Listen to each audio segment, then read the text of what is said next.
بعض دفعہ انسان بے حد ٹوٹ جاتا ہے جب اسے لگتا ہے کہ اللہ نے اسے وہ شخص وہ شے نہیں دی جس کا وہ طلبگار تھا۔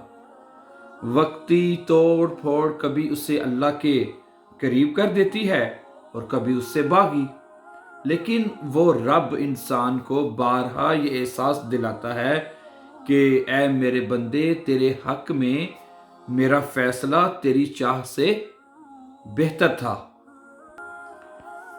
جنت کے دروازے ان لوگوں کے لیے بند نہیں ہیں جو اللہ کو اپنی ضرورتوں میں محتاجوں کی طرح پکارتے ہیں، جس کا مطلب ہے جو صرف اور صرف اللہ کو ہی اپنی ضرورت کے وقت پکارتے ہیں، جو صرف اور صرف اللہ کو ہی اپنی ضرورت کے وقت پکارتے ہیں۔ ہمیں اللہ سے ہر چیز کثرت سے مانگنی چاہیے، ہمیں آسمان کو اپنی دعاؤں سے بھر دینا چاہیے، پھر اللہ ہمیں اپنی عظمت اور جلال کے مطابق نوازے گا اور ہمیں کثرت سے نوازے گا۔ مشکلات زندگی کا حسن ہے، جو ان پر قابو پا لیتا ہے وہ زندگی کو بامعنی اور بامقصد بنا لیتا ہے۔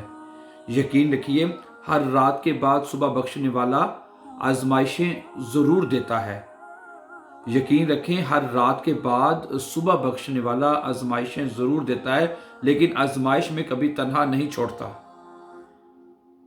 آزمائش تو اللہ اپنے خاص بندوں کی تربیت کے لیے دیتا ہے۔ Thank you and subscribe.